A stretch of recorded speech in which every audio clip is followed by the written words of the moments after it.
So what's been going on with you? Uh, Not much. I mean, obviously been trapped here in the house, been working from home almost entirely or entirely since March. So um I'm here 5 days a week, barely leaving the house during that time period. And then after work gets out, I try to do like all my projects in a row. I'm like work on the Umphreys McRPG thing, work on anything for the website, then work on anything else like that, do my writing, and then try to cook. So I've got a schedule every day, but it feels very full until like 7:30 or 8. But it's still all taking place just in the house. I don't know how I did this before with commuting. Is sort of what I am wondering about here. Is how did I used to go to a job and then still try to accomplish all this shit? Like, I can't imagine how you're working on all these projects and doing all this while also having kids at home and homeschooling kids. Like just multitasking at an extreme level. So I write all the lists. I'm yeah, like the queen of the lists. And I'm like, okay, now we're gonna do this, and then we're gonna do this. checklist. Do you get everything done on your checklist, or do you assume that you're going to get like one thing not done, but you'll get everything else done? I almost always assume I won't get one thing done. I usually have like most of the time, honestly, though, I don't really put anything on there that I know I'm not gonna like complete fully. So Sure. like when I put it on there, I make sure that I'm like work on whatever. So then I know I'm like, okay, I put my time into that. But Right. I think, yeah, there's probably like at least one thing where I'm like, yeah, I didn't get to that. But there's always tomorrow. Yeah, exactly. I'll just pick it up the next day. As long as it gets done within the 24-hour time period, um, that'll For work. sure. For sure. And it helps to like keep you motivated too. And I think sometimes when it's something that is like a creative thing, like sitting on it for that extra little bit of time helps a little bit. Oh, yeah. You come to it in a different space. Or if it's something I'm working on, like writing, I'll think of something, like I'll have like a note, and I'm like, oh yeah, I'm gonna add that, and I'm like grateful that I didn't get it done because I added this piece that made it better. So Definitely. yeah. Yeah, sometimes I find when I'm writing something that I feel like I have like a time crunch on that I've got to work on, but I'm writing terribly. If I can put it off for even just a couple hours and then come back to it, I feel like all of a sudden sometimes the words just get a little bit easier, flow a little bit freer than they did the first time around. So, Yeah. Oh yeah, absolutely. Because you're in like a different headspace. That's what it is. right. It's like shifting head zones. So, For sure. um, yeah, no, I mean, when like I watched that Jake documentary like 4 or 5 times before writing this review of it that I did. And with the documentary, the first time I watched it through, I kept like writing down notes and I'd like try to write sentences about it. And I'd be like, this sounds really just like really bad. Like when I went back and read through it, I was like, I'm not liking anything that I wrote here. And then about like 24, 48 hours later, I went back and I just sort of used those notes to rewrite everything, and it feels a lot more full now. And I felt like I did a better job paying attention the second and third times through with the Jake documentary. So I did the same thing. I think I probably watched it like 4 or 5 times totally too. And I'm gonna do like a episode of the show and talk about my birthday show too. So I was the same way. The first time I just like watched it, and then the second, third, fourth time, I feel like you just get something like more each time you watched it because there was so much to it. definitely. Did you watch the special feature as well, the extra feature at the end with the romanza?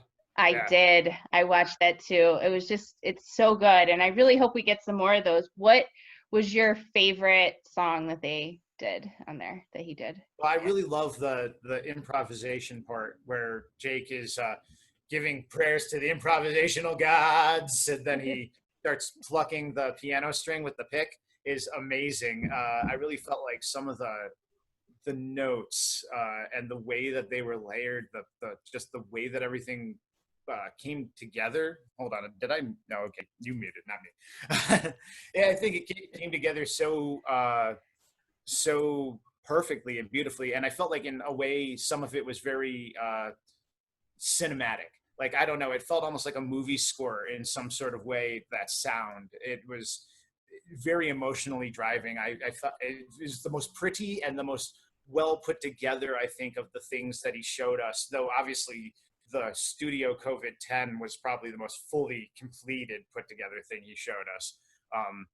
But I don't know, that was my thing. I really loved Jake on the piano, and I thought it was very beautiful and pretty and haunting and scary, and that they played on that like certain area that's between beautiful and scary, and it's very, very nice. I think that's a really crazy gray zone, and like a really fun place to make music from, and Umphreys does that a lot. So I don't know, I think that it was really, I love that. It was just really great. So I like COVID 10 a lot too.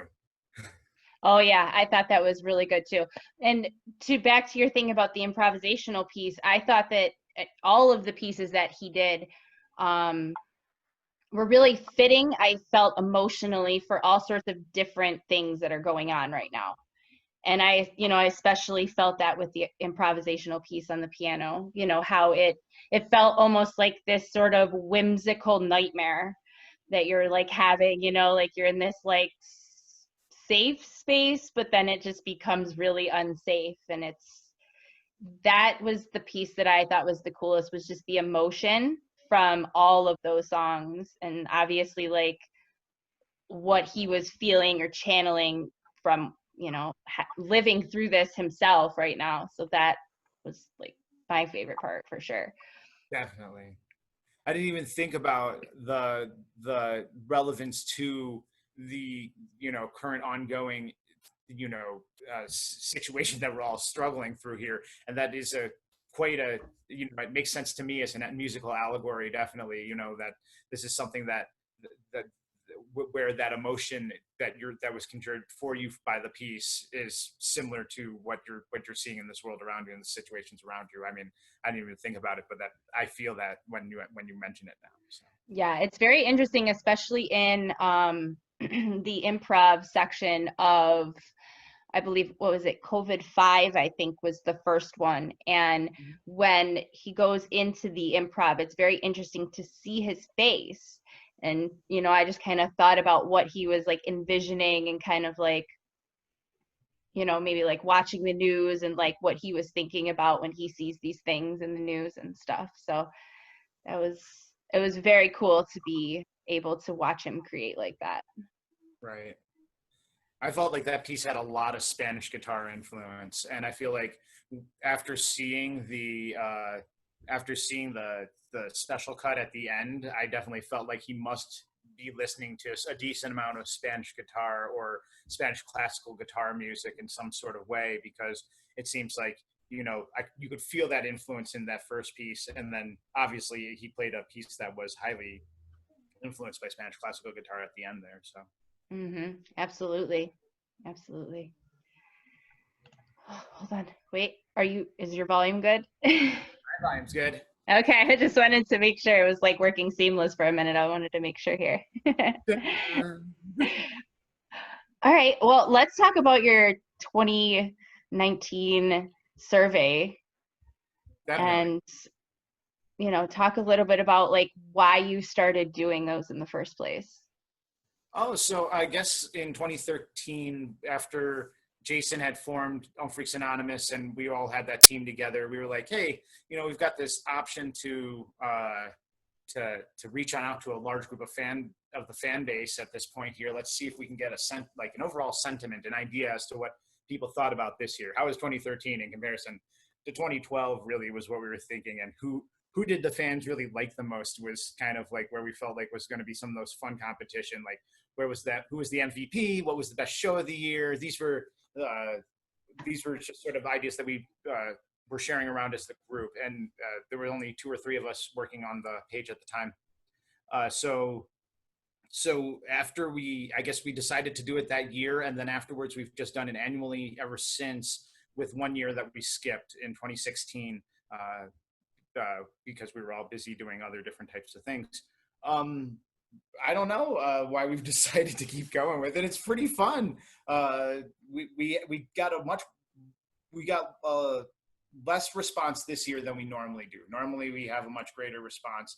And I think that partially that was because of the fact that, there was just so much going on at the beginning of the year with the Umphrey's tour ongoing, with Iceland coming in. We also didn't do, I think, a great job at Umphreak Anonymous to sort of market it or get it out there to the fans. And it was very similar to the year beforehand survey. So I think some people were confused, like, hey, am I filling out the survey from last year or is this the new survey? So I think that in the end, though, we did get a lot of really interesting results, and enough people, around 100, a little close to 100 people filled it out. So it gives you a good idea about what Umphreaks thought about the year. But we're hoping that next year we get even more responses. So That's cool. I love doing it though too, and like reflecting back on the year, and it's fun. I like all that cheesy shit though, anyways. yeah, me too.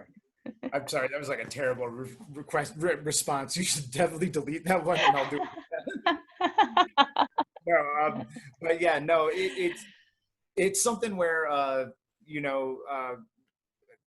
don't know. This year, definitely the results have been most interesting, considering especially that summer camp was not voted as the fan favorite festival for the year, which to me is I would say a surprise. Summer camp is almost always the fan favorite festival, and Umphreys gets the most sets there. It's the closest to Chicago, so a lot of the core fan base that's always been going to see Umphreys gets to go back to the city, or gets to go from the city to the festival within 3 hours. It's one of those things where I was very surprised to see Woodlands Festival overtake summer camp as the fan favorite, but I've heard nothing but good things from that festival, other than the fact that it was maybe kind of cold. So I think also because there's so many other festivals now. Like there's 4848, which was so awesome. Like I'm disappointed that, we weren't able to go this year. Woodlands. I mean, there's so many other festivals now, and I think that's part of it too. Is there's been, there's other places and people are doing other festivals, and I think that is a big reason why too. Yeah. Your sound cut off there for a minute. I saw you chatting, but I couldn't hear you. I heard you say 4848 Festival in Iowa, right? That was in West Virginia. Oh shit. Yeah, in West Virginia. So I mean, what? Oh, no. Yeah. You're totally right. There's a lot of other festivals, and I mean, better installation art in other places. Or, I mean, I'm not trying to rag on summer camp, but like there are other places that are also doing a mighty fine job at bringing out a good lineup and a good festival experience and closer to home. You're right. Yeah. So I think that was a big thing. Plus, like Woodlands was their thing. It was like their thing. So I think that was part of it too. I would love to see it come back, and I hope that we have all the festivals come back. And I'm kind of worried that I mean, obviously festivals are going to change. We're going to lose a lot of who knows what's going to happen next year, because we have no idea. I kind of was hoping things would be getting better around this time, and I know that everybody else was. And obviously you've got Bowl tickets for next month just as much as I do, or in September as much as I do. I'm assuming that that's canceled as well. Yeah, I really just don't think that live music is going to be a thing this year, and not mostly because just logistically, like it's probably just way more planning than it ever was before for Kevin and Vince and the guys and just everybody involved, because all of the safety precautions and the venue and what you can do and can't do, and people have to clean, and it's just probably just such a logistical nightmare on top of everything that has been canceled is obviously not financially good. So, there's a lot of factors, I'm sure, at play here for every band, for every band that's in any genre, any touring band is dealing with this. I don't know. It's going to be very interesting to see when it comes back what live music's going to look like. Right. I mean, you got to imagine for a band that's smaller, like Humphreys McGee, the margins have got to be. I mean, you know, they're rock stars, but they're not like living large. You know, Right, like right, right. so. Yeah, Those margins have got to be.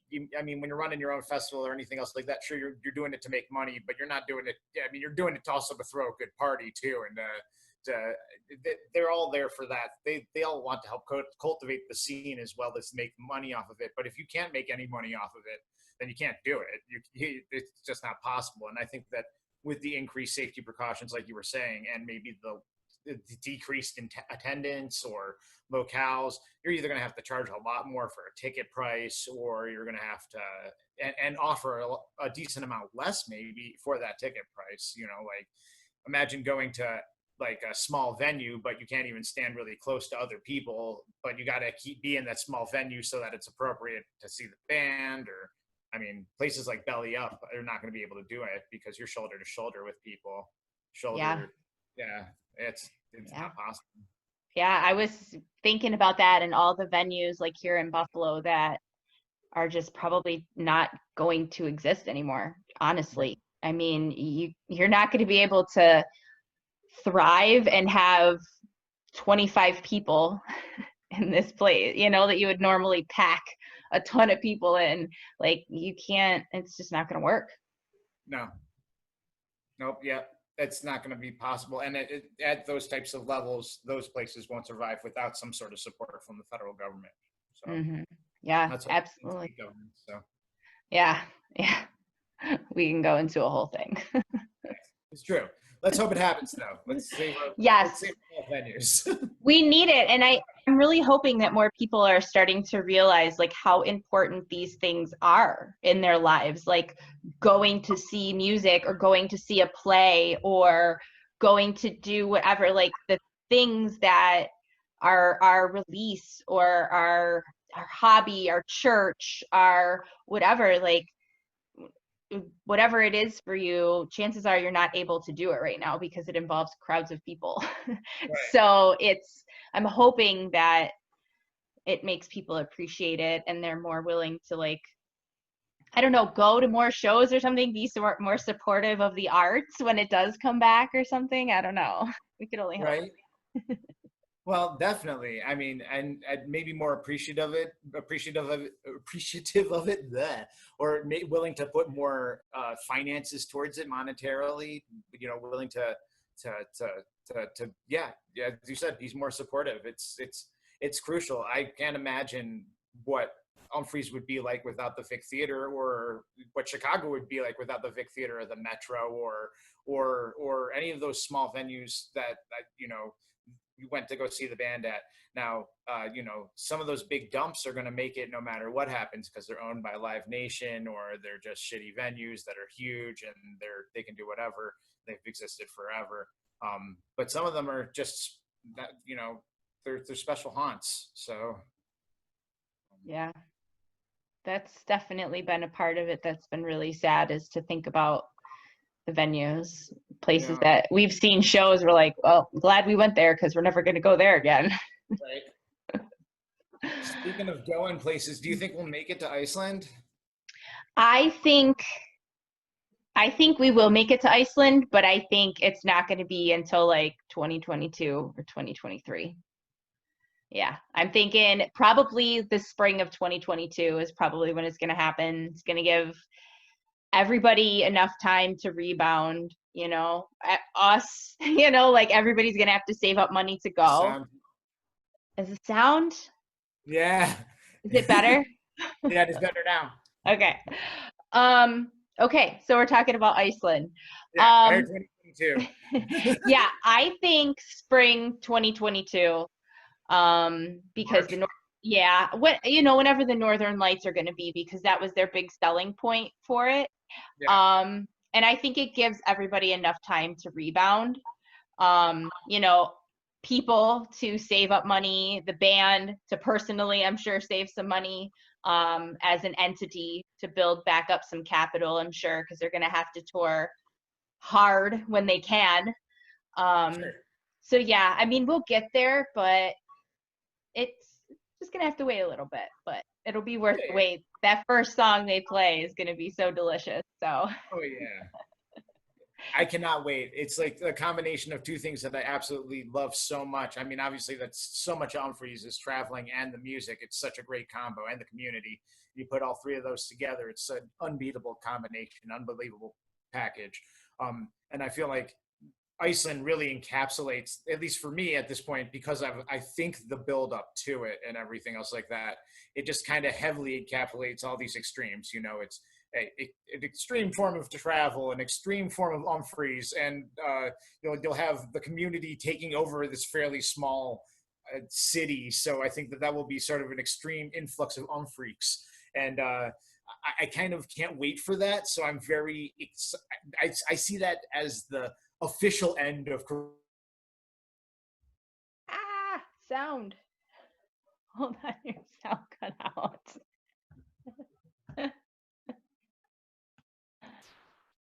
Oh my God, hold on.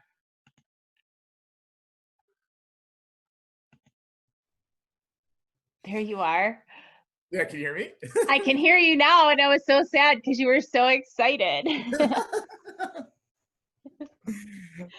All I heard, the last thing you were gonna say was the end of coronavirus. And then you got super excited and I missed it.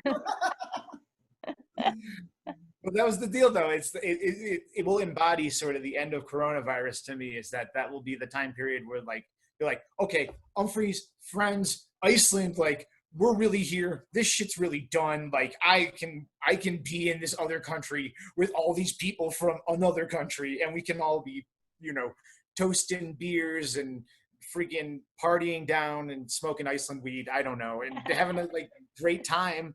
It will Hugging, really high-fiving. exactly dancing, sweating in the harpa. It'll really represent a time period that'll be not where we're currently at, where we can't even think about that type of thing. Yeah, I think you're absolutely right. And I think that's totally how they're going to feel. And that's how they're going to play. Like they're going to play that show.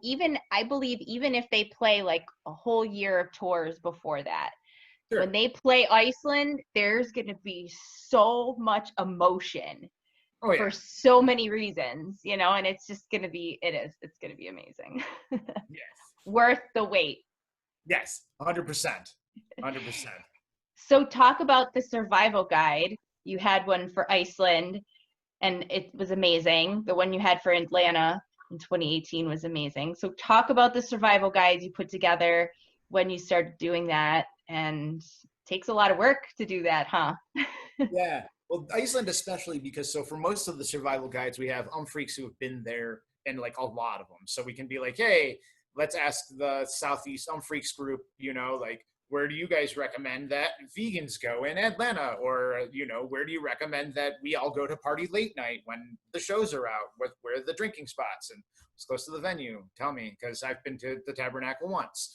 And people really hook it up. And of course, I'll throw in whatever I can remember from my memory. And we really kind of compile that all together. But with Iceland,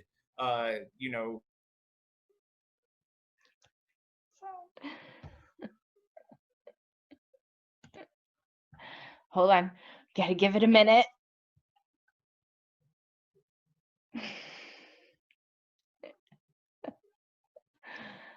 Wait. There we go. Do I think it's what?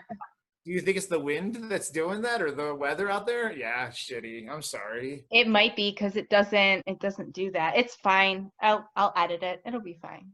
Okay. No problem. It'll be good.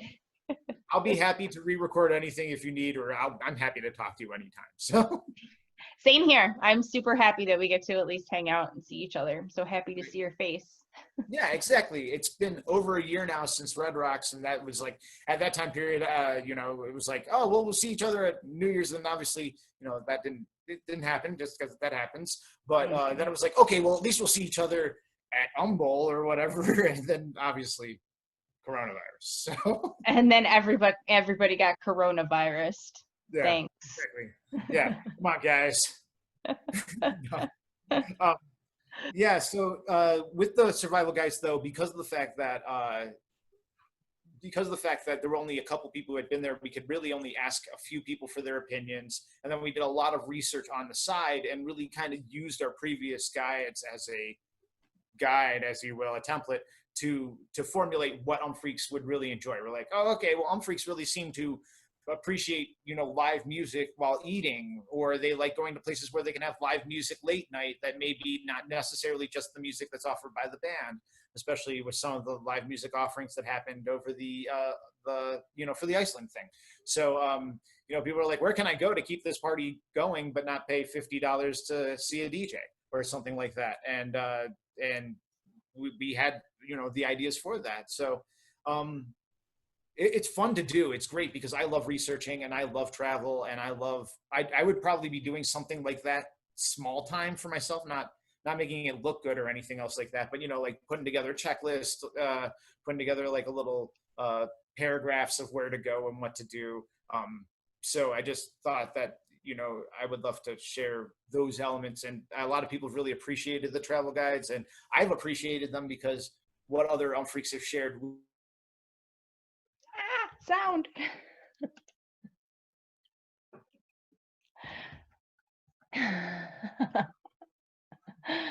Hold on.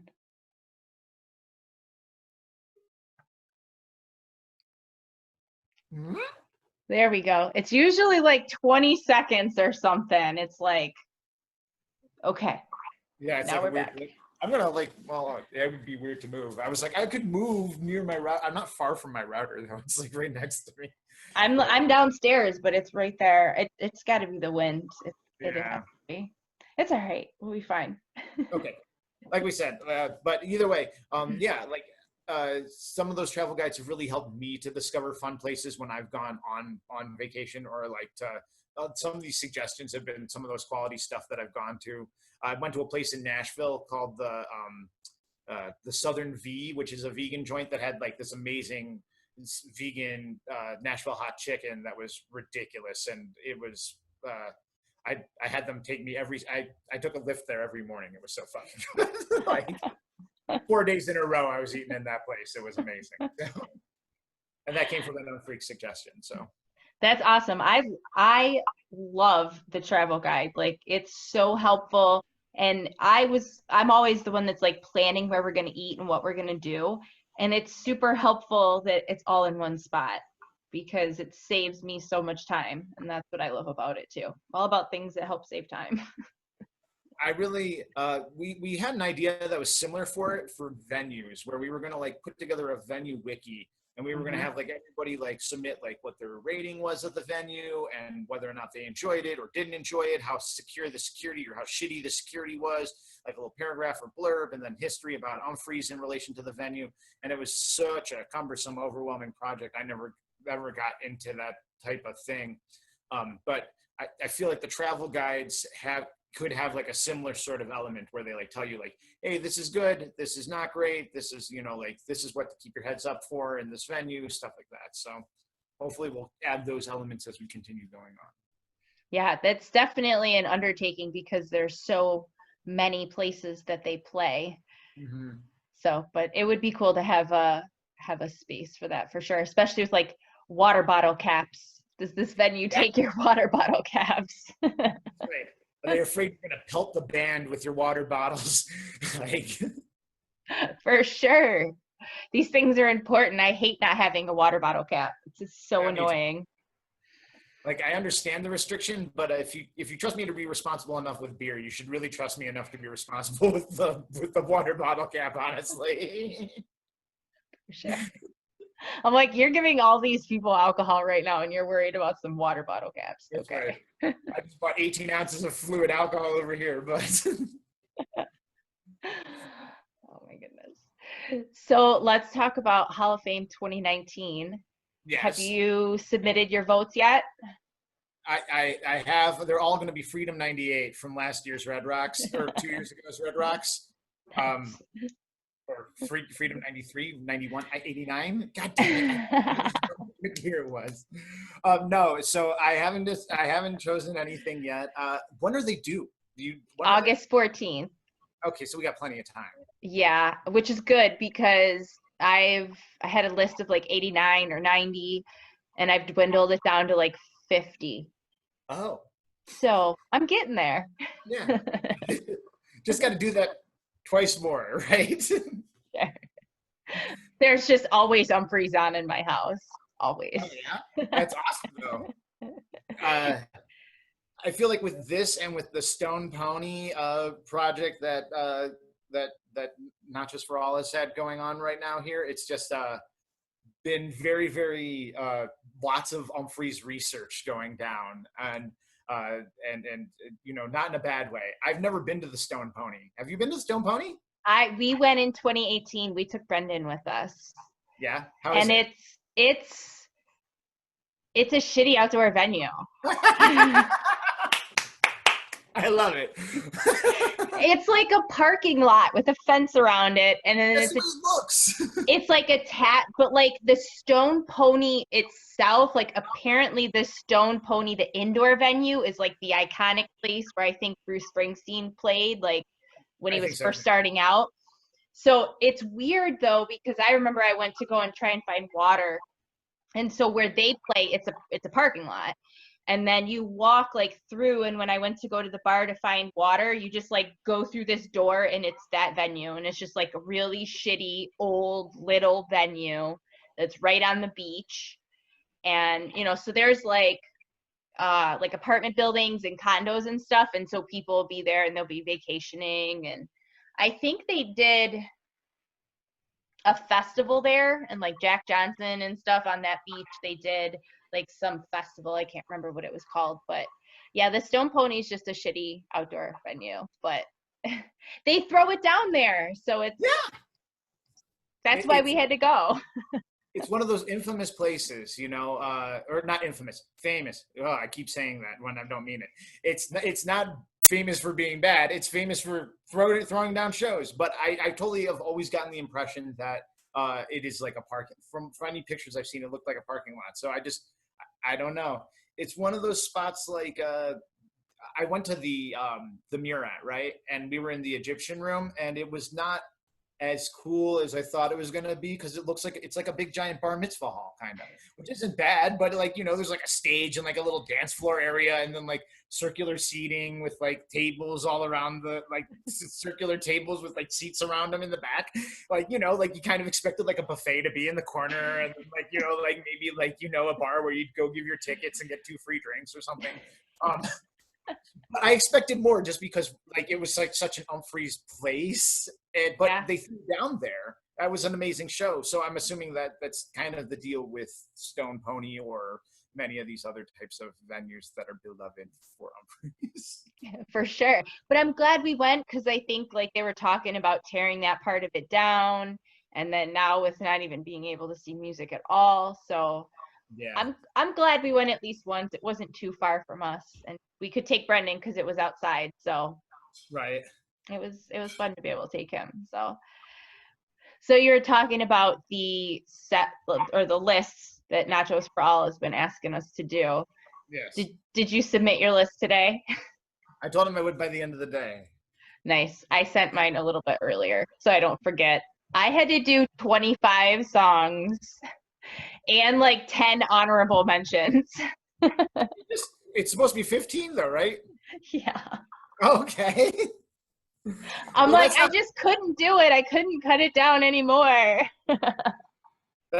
There's some things on there that I thought like had to be, hold on. I hate to get on my phone while I'm on your podcast, but I'm going to tell you some of these things that had to be on your list, I'm assuming.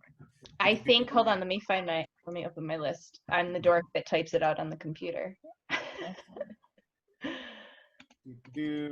Let's see. I just felt like there was just so much good stuff on here. I felt that 2017, was it 2017? Yeah, 2017 as a whole, I felt was just a stellar show. Oh, yeah. Just from back to front. Did you get the Eat from 2015 on there? Hold on a minute. It's like the Eat with improv. I don't have that. I have Eat from 2019 on here. Hold on, let me check my honorable mentions list. Yeah, I didn't check the Eat from 2019. I don't think I've gotten there yet. Yeah. I think I didn't listen to like the last year. No, I don't have that one on there because 2019 is Ride on Pony, Cut Off, and Eat into the Linear. I remember the cutoff being very good. I better Yeah. listen to 2019 before I submit this. You didn't listen to 2019 at all yet? No. No. But I mean, there's a lot of Umphreys to listen to, as you Yeah. pointed out, and Yeah. you know, I felt like the Red Rocks shows, obviously I was much more familiar with. I've been to a lot more Red Rocks shows, and I was more familiar with and as this is a venue that I've never been to before, I'm working off of the legend of these amazing shows and the music as I listen back through them. So and I mean, obviously that's what you're doing too. You just did I'm assuming you listen to everything front to back, right? So Yeah. uh, Yeah. Well, because sometimes I feel like, especially when a song goes into another song, I mean, I feel like you have to make sure that you're listening to the whole story. sure. I think instead, which I mean, I don't know how other people do it. I mean, how do you do it? Do you just put the show on, or do you like kind of look at it and then kind of assume from looking at the set list?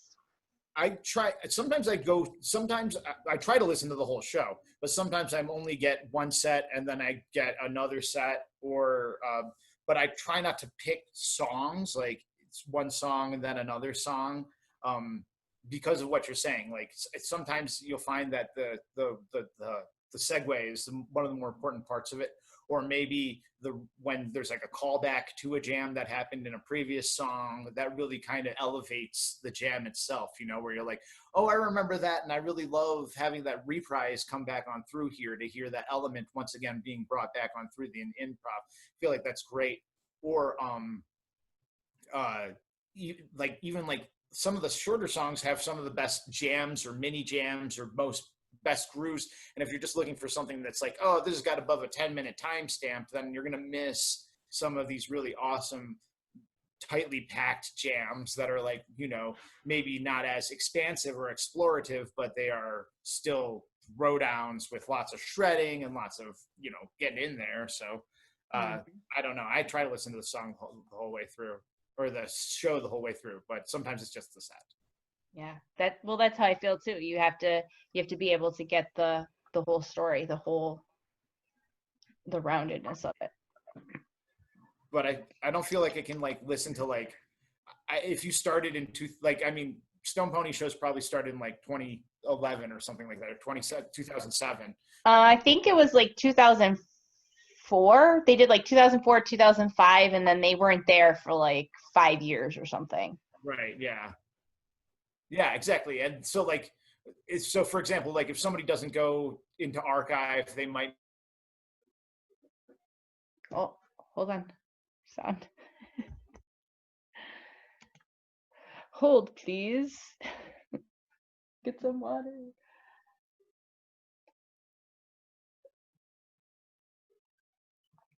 All I can see right now is you've just got this big smile on your face in this picture. Okay, there we go. We're good now. And we're back.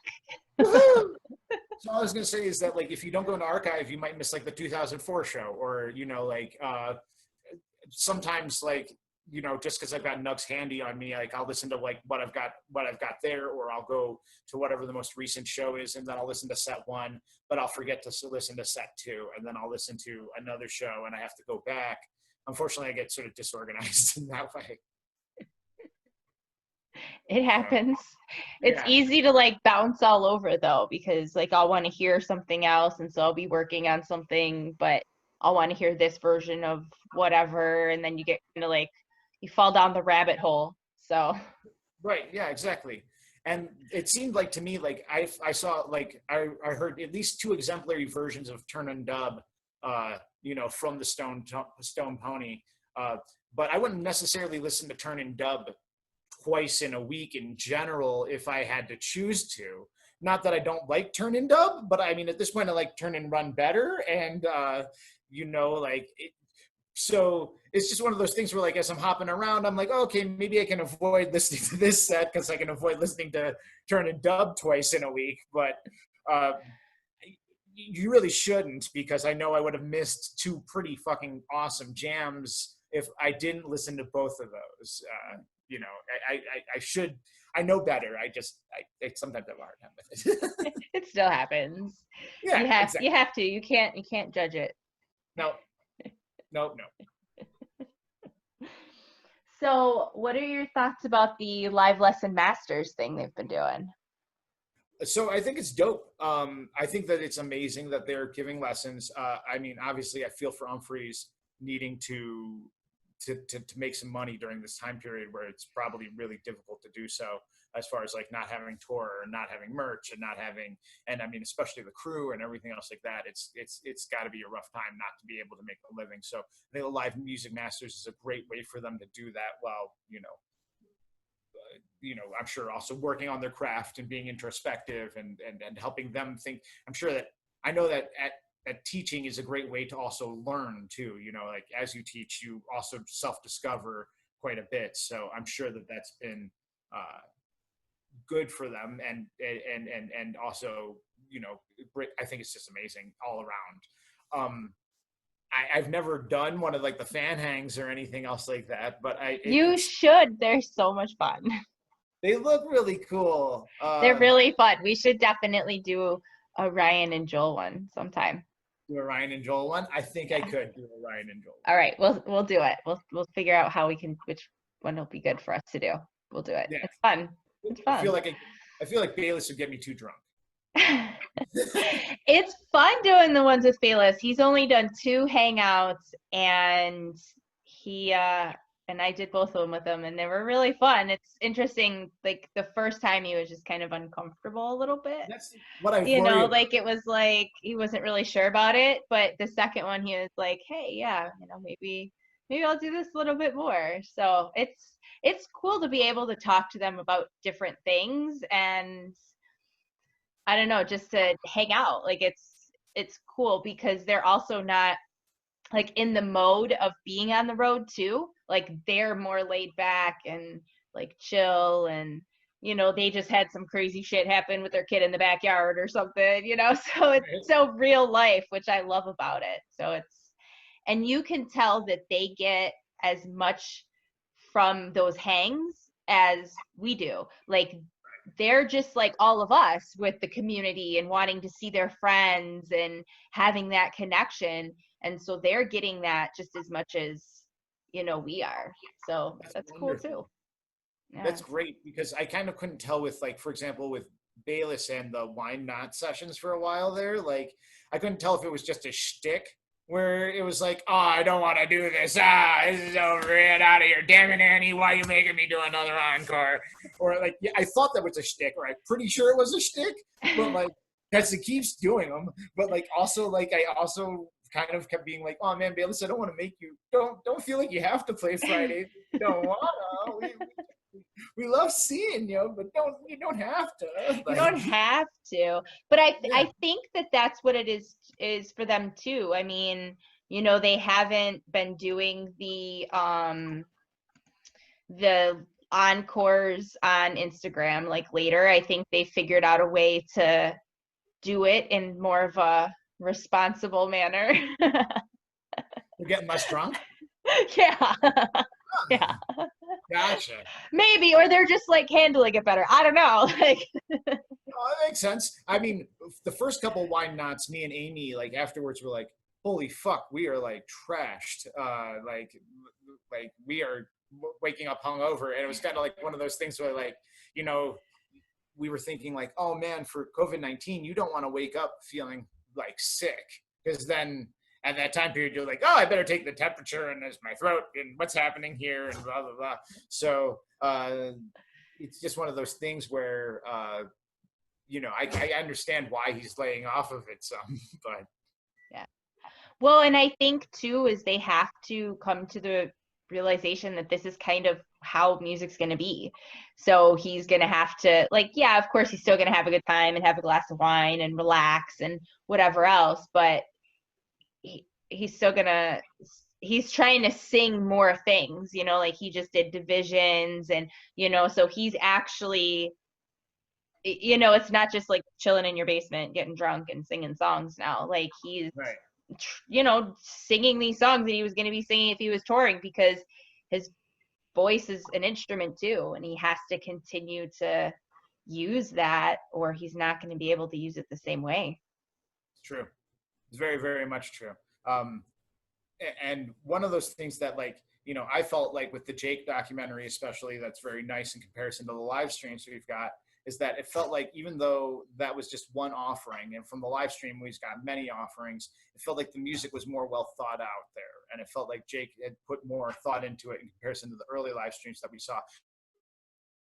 Oh, hold on. Give it a couple of seconds.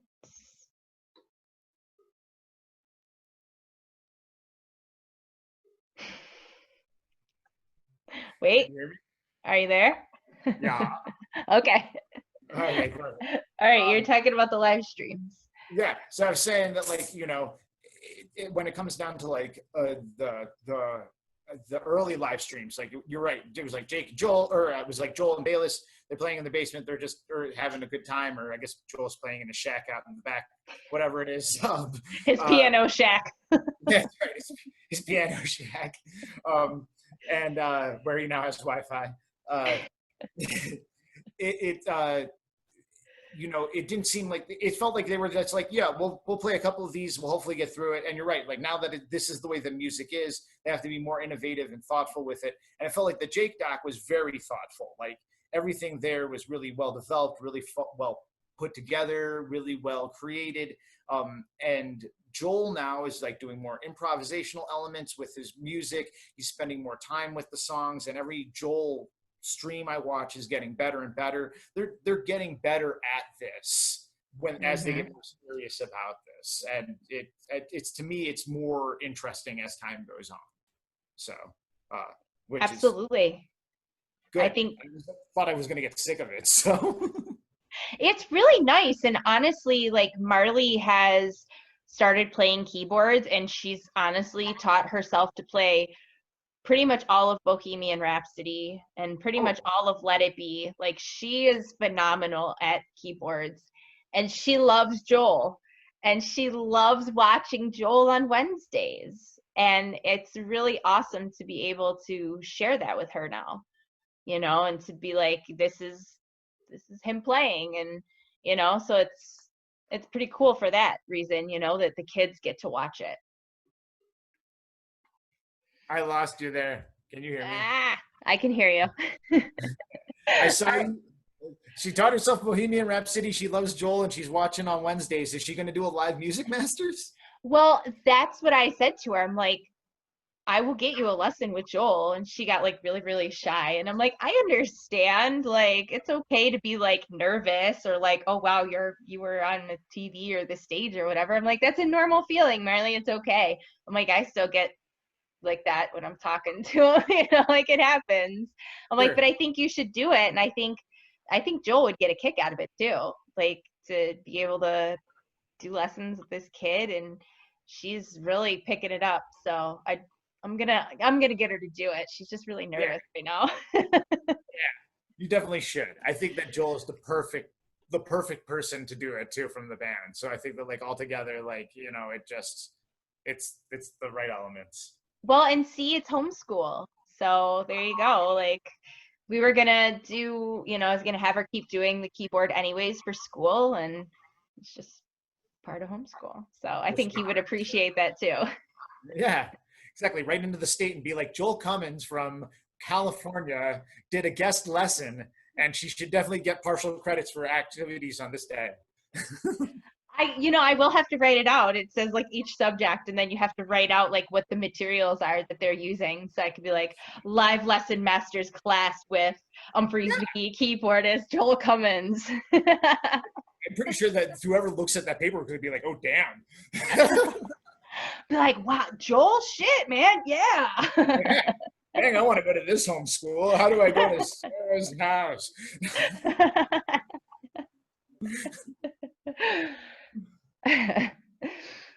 So what do you, yeah, go ahead. Oh, no, please. Oh, no, I was going to ask you what you thought about the Boondock Sessions. We didn't talk about that. Yeah, that's what I was going to ask next. So do you think there are going to be more Boondock Sessions? Or do you Yes. think that there will be, I mean, I think they'll have to, right? Like, I don't think they're doing the drive-in thing or the drive-through thing, or like, it doesn't seem. I I think this is what I think. I think that I think that if they do a drive-in thing, they're going to do it in Chicago because I know that they're doing something with the drive-in in Chicago. They're revamping it or they're I building know about one that. or something's happening. So Yeah, if they my do a boyfriend. drive-in thing, I think it would be there. I don't think that they would do it anywhere else. Um, but I don't know if they would or not. Right. Boondock Sessions, I definitely think there's going to be another one, at least one more. But I think there might be maybe two. I mean, if they're not going to tour at all this year, I think we might see more than one. Think that Boondock Sessions is the most excited I've been for live music since New York in January, for sure. It was very, very exciting. Like I felt the day of show excitement for Yes. like the first time, and it was the best feeling ever. Like I was so happy, and we got all ready and the kids had their glow sticks and everybody's doing their stuff, and it was just such a good, like, to have that feeling again. It's just, and everybody was, I was talking to people, or texting or chatting, or everybody, because everybody else was excited too. So it was totally like meeting up with your friends the day of the show again. And Right. it felt so good. I'm with you. Me and my brother and my friends pre-gamed on like a little Zoom session or whatever beforehand, and it just is one of those things where you had those little like pre-show jitters, and the what are they going to play tonight, and I don't know. It just it was really exciting. I was super thrilled, and they didn't sound bad at all. I felt like the second night was much stronger than the first night. 100%. They were so locked right in there on night two. Like Yeah. they were just like, yes, let's do this. Yeah. Kind of worried about the integrity of the building there. I was like, somebody save Jim. This whole entire building's gonna fall. Like, It's pretty good. It's pretty structurally sound. it's The good amount of there. Jake that, yeah, the amount that Jake like just shreds the shit in there. So they've done really well with keeping it nice structured. Fireproof the walls. I understand. For sure. I definitely think we will see another one. Um, I mean, they had a great time doing it too. Yeah. They all had so much fun doing it. We all enjoyed it, I know. And the fact that they've already done one makes it so much easier to do the second one, that, why not do a second one? Because now you know what you're going to need, how long it's going to take to set up, how many bodies that you need, whose job is what, you're more prepared. So, I mean, we'll get at least one more, if not two. I think so too. And I mean, they are working on music. So that's part of the reason why Jake's doing those private concerts now, is to like not do as many lessons because they're going to be working on music. So Gotcha. it's exciting. Interesting. Do you think they'll be doing that remotely? Because um, let's just say that like I like Easter in Quarantine. I think it's a very pretty song, but I don't think it's. I think that they could have done more with it if they had all been together than apart. I kind of got the feeling. Like I understand that simplicity is key there, and they're going for sort of like that Christmas time at wartime sort of feel. Um, but I feel like there was maybe an element more that could have happened if they had all just been in the same room. But obviously, that was sort of part of the song in general. But do you think they'll be recording studio wise all in the same room? Well, Easter in Quarantine was all done by Jake anyways, Right. musically. So Similar. they tracked a lot of stuff when they were there for Boondock. Right, you're totally right that it's all tracked musically. Please cut out my stupidity there. I totally kept thinking, for some reason, I kept thinking that it was Joel on piano, but that explains why there wasn't a lot that was happening on piano either. Yeah, it was all Jake musically and then all Brendan vocally. Right, I remember it's cool that he did the sax, the sort of sax thing.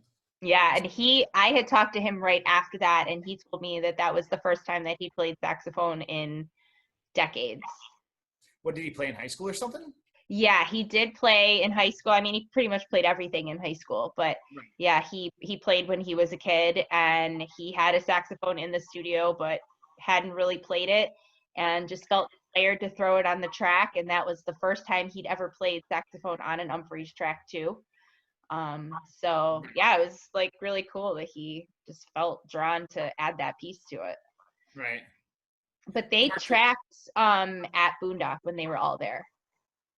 Yeah, I mean, and knowing Umphreys, they can do marathon sessions, obviously, from what we saw with the London session, but just seems amazing to me if they. Oh, hold on. The sound.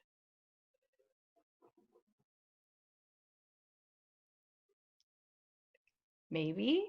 I like counted in my head. I'm like, yep, we should be good. Yeah, no, it's oh goodness, I don't even know what I was gonna say. Oh, I'm just surprised that they were able to track like in 2 days. Well, maybe they were there for longer. I was gonna say to track all of this music and then also perform 2 shows. But I guess if you're going all the way out there and putting in all this risk, you might as well do all. Right. Make it worth it. Hold on. Damn it.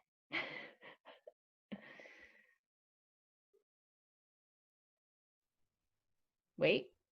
Yeah. Yeah, my timing was right again. So, do you happen to know if A Day in the Dock? What's up? Hold on. Damn it. So angry. Hold on. Maybe if I turn my Wi-Fi off. Is it working? I hear you. Okay, there we go now. Okay. Okay, go ahead. I was gonna say, do you happen to know if A Day in the Dock was recorded afterwards? I can't remember the timeline.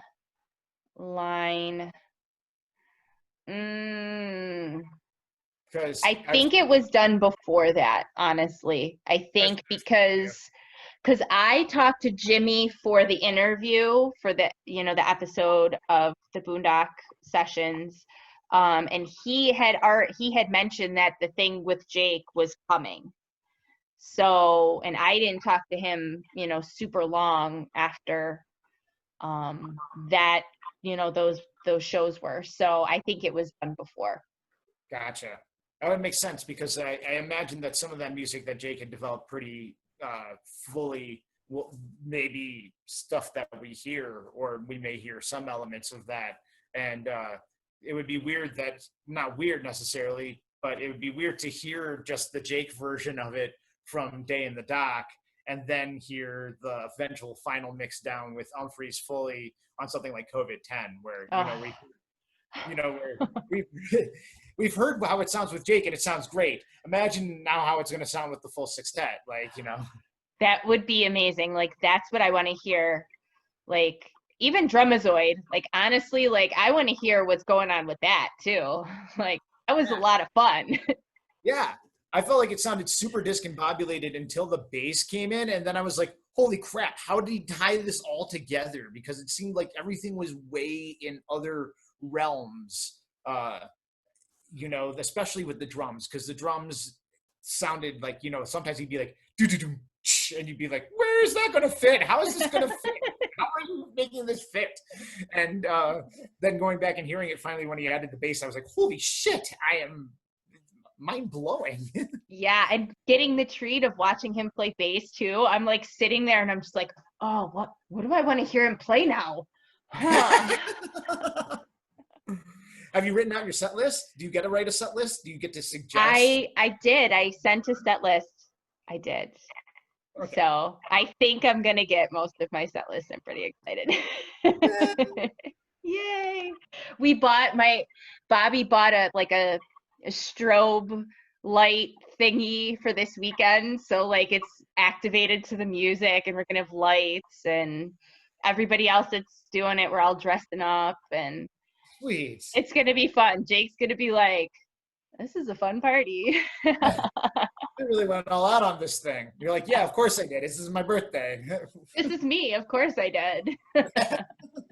And I think we're the first one too. Like he had a couple dates prior to Friday and they weren't booked. So our show on Friday is actually his first private concert he's doing. So Gotcha. I'm excited because I asked for Jimmy to sit in on vocals for the birthday song by the Beatles, and I think he's gonna do it. So I saw you guys' thread going down in the church group there. So well, because 2 years ago, 20, I don't even know. Anyways, Bayliss's birthday show in Indianapolis, sure. and the band went into birthday instead of, I think Bayliss was going to go into divisions or something. And so they played Birthday by the Beatles.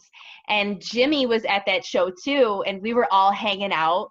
And he's behind me singing it. And he's like so happy because it's Bayliss's birthday. And he's singing and he's just loving life and everything. And I just was like laughing, but just because it was so awesome to see him having such a great time like that. And sure. So when I made my list, that was the first thing on there. But I was like, Jimmy has to sing it too. Sweet. So awesome. I think I'm gonna get that, which is super great. So awesome. Yeah, it's gonna be fun. Yeah. And it's cool to be able to support them too.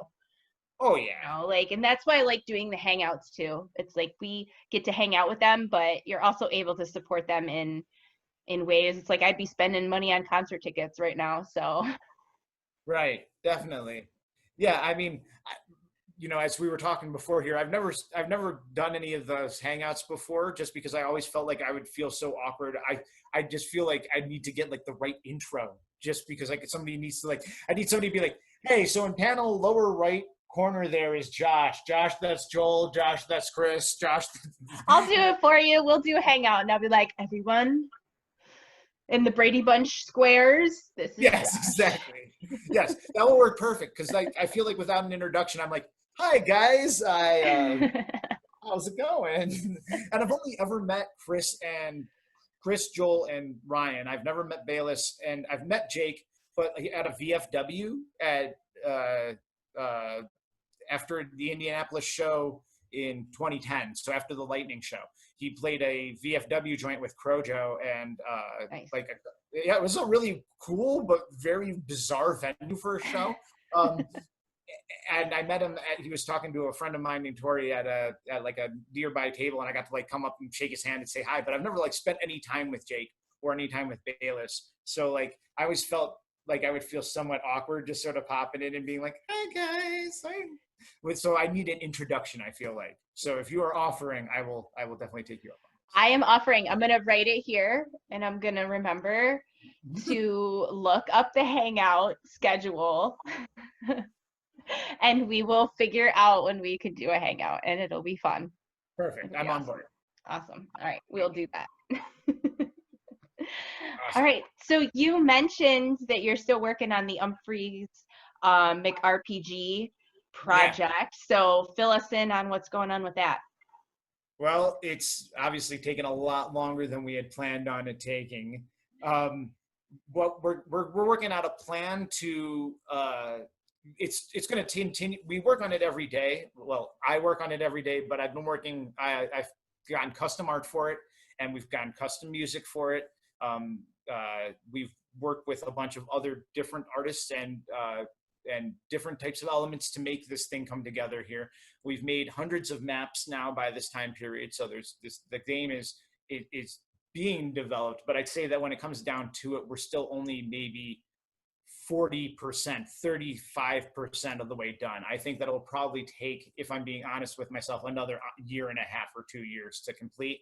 But because of the fact that it's so much longer than we had planned on doing, we're going to figure out like a way to get some elements out to the public, get sticker packages with all this custom artwork out to the people who participated in the Kickstarter, and really work to make sure that we have, an element that is at least something that people can see, because the custom art's really great right now. Like we've got a custom Stasek made, custom Jake, custom Joel. We're all drawn for us for the game by an artist named Nikki, who is this amazing cartoon artist. She does great cartoon figures, and she made perfect anime Joel. And can you still hear me? I can hear you. Yeah, you're good. I thought maybe you had lost me there. Nope, you're good. No, so yeah, we're working on doing that. We work on the game every day, so we imagine it'll be out within a year and a half or so.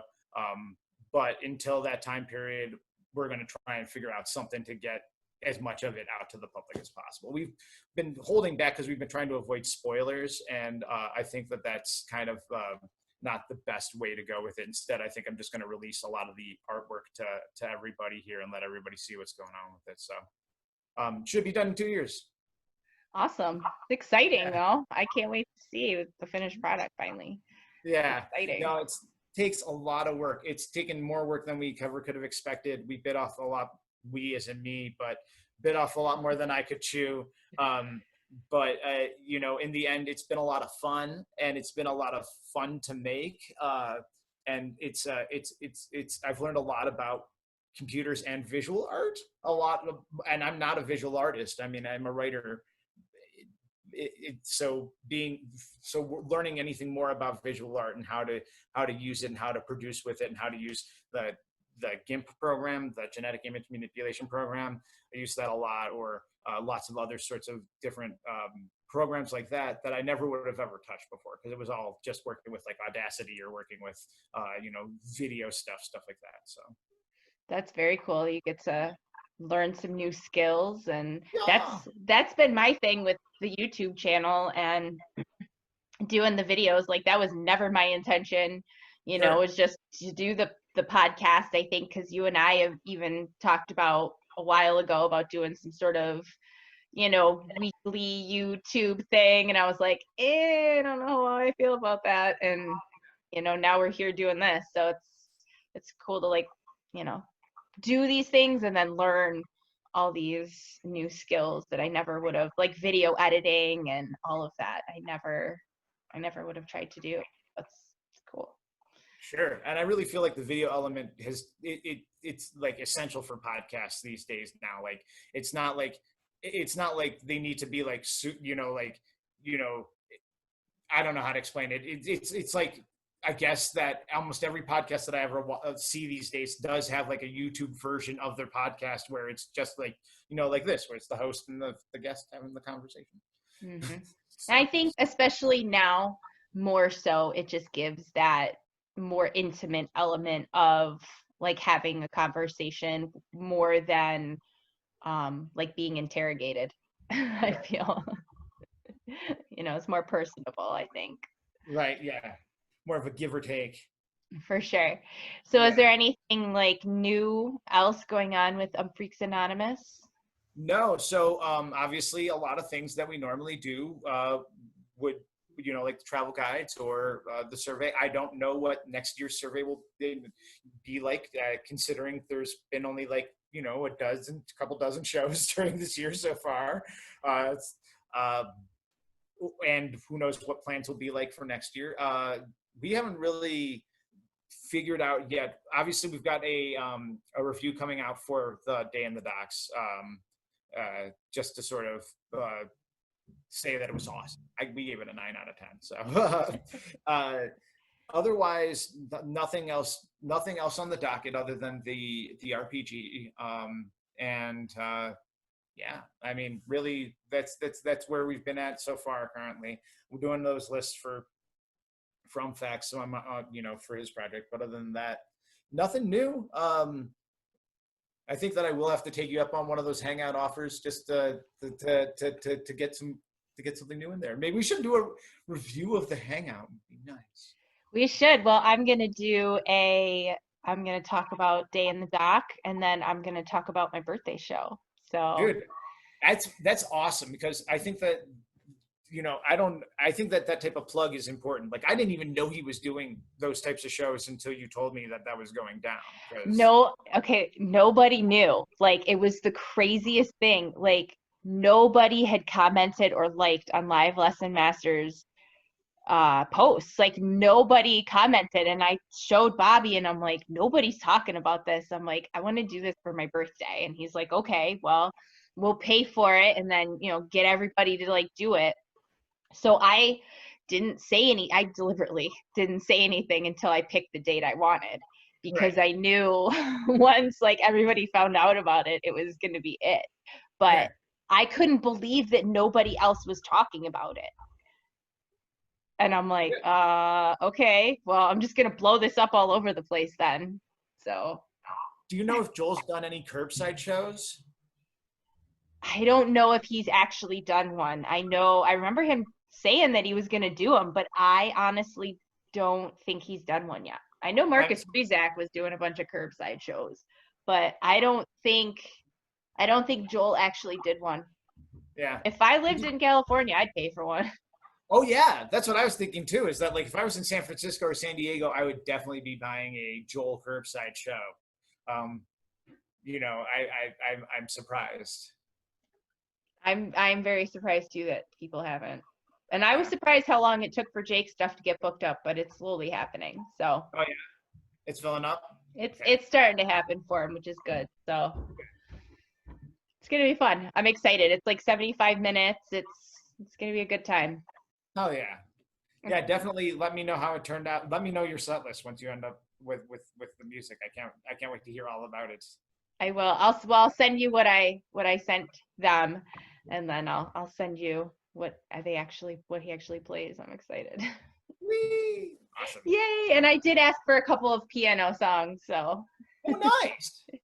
Yeah, I kind of wanted him to like go around, and even some songs that he could either choose to play electric or acoustic or maybe piano if he hears it that way. I don't know. So it's especially after that Day in the Dock thing and how he just gets in there and kind of, feels all these different things. I think that's going to be a really cool part of it too. Definitely. I think that I think that the acoustic 40s from Day in the Dock was amazing. And so if you're giving him a couple of songs that could leave optional to play electric or acoustic, maybe you'll end up hearing acoustic renditions of things that generally you'd hear electrically. Yeah, that's what Bobby and I were talking about. We were saying that he'll play something and then we're going to be like, wow, I never would have like heard it that way. And now you're like, yes. Yeah. Oh, yeah. So I'm excited. It's going to be like the best birthday ever. I guess if we're going to be still in quarantine, something good comes out of it, right? Right. As well have Jake play a personal show for you. For sure. Well, that's what I said too. Like, I wouldn't be able to see, like, I probably wouldn't be able to see all of the people that I'm going to be seeing that day that are going to be a part of it. And the fact that Jake's going to be playing a private show for me, like, that wouldn't have happened if we weren't doing this right now. So, yeah, the advantages, the positives. Right. Definitely. Yeah, I'll always find that silver lining. For sure. All right. Well, yeah, for sure. All right. Great seeing you, sister. Yes, you too. It was so good to see you. I'll give you a big, giant air hug. Big hug. Air hug. I love you bunches. This was so much fun. Likewise, sister. Have a great one. Love you too. Bye. Bye.